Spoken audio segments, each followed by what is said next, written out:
ऐसे शिक्षाविद हैं जिन लोगों ने शिक्षा के साथ साथ सामाजिक एक्टिविज्म पर काम किया है। जैसे बहुत सारे लोगों ने पेडागोजी और कोऑपरेट्स पढ़ी होगी, पॉलो फ्रेरे की। नहीं पढ़ी है तो वो पढ़ी जानी चाहिए कि शिक्षा किस तरीके से एक बहुत बड़ा चेंज का, सकारात्मक परिवर्तन का वो बन सकता है। लेकिन वो बहस तो अच्छी गई। अब कभी हमें आगे के दिनों में फुर्सत होगी तो इस पर आएंगे। किस दिन हमारी गंभीर चर्चा हुई, परसों जैसे जियोलॉजी पर बहुत अच्छी गंभीर चर्चा हुई, ऐसी एक दिन हमारी किसी और चीज़ पर हुई थी। तो ये मुद्दा अच्छा आप लोगों ने छोड़ा है।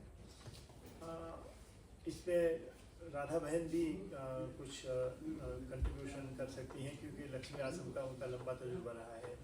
और कुछ और लोगों ने जिन्होंने इसी विचार को विस्तार देने के लिए संस्थाओं के माध्यम से शिक्षा दी है, उन लोगों से भी जिन्होंने इस तरह की स्कूलिंग नहीं दी, जिन्होंने अपने उत्तराधिकारी एक्टिविस्ट बनाए हैं बहुत सकारात्मक किस्म के अलग अलग विधाओं में, उनसे संवाद किया जा सकता है और फिर इसको आगे बढ़ाया जा सकता है।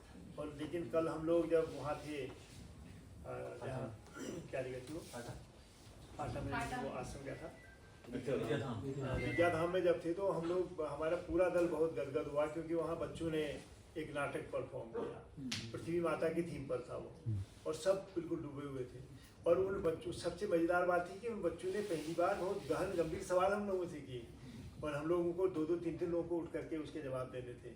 उस मुकाबले आज जैसे योगा दिवस था, और जब आप सवाल पूछते थे तो बच्चों को घबराहट होती कि अब वो बात थी कि वो कितने वो थे, सूर्य नमस्कार पूछते थे, तो वो क्योंकि वो उस वाली प्रणाली में जो है वो निर्जीवता पूरी आ गई।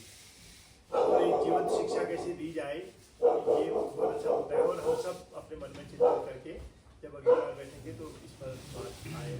और जो आप प्रयोग कर रहे हैं, हम सोचते हैं कि वो संक्षिप्त न हो। बहुत सारे लोग सोचते हैं कि कोई चीज़ संक्षिप्त करेंगे तो उसकी क्वालिटी बहुत अच्छी हो जाएगी। लेकिन हमारा जितना बड़ा, हमारी संख्याएँ हैं, हमारे लोग हैं जितने बड़ी संख्या में, उसमें जब तक वो बड़े लेवल पर नहीं होगी, ज़्यादा लोगों तक उसकी पहुंच नहीं होगी, तब तक उसके, ऐसा नहीं है कि उसके परिणाम नहीं निकलेंगे, लेकिन जितने ज़्यादा अधिक उसके परिणाम निकलने चाहिए उतने रह जाएंगे। तो अब हमें ये आप आपस में सोचें कि केदारनाथ वाला हम किस तरीके से कर सकते हैं। और शिवम ने बताया, मेरे ख्याल में मनमोहन तुम भी आप सुझाव दे सकते हैं, खास तरीके से जो एल्टीट्यूड में जिस तरीके से चेंज होता है, क्योंकि ये तो बहुत रहे हैं एल्टीट्यूड में, और जबकि वेल इक्विप्ड होते हैं माउंटेनियर, उसके बावजूद भी किस तरीके से फंस जाते हैं, किस तरीके से दिक्कत होती है। कोई ऐसा कहना चाहिए? अगर वेदर फेवरेबल रहेगा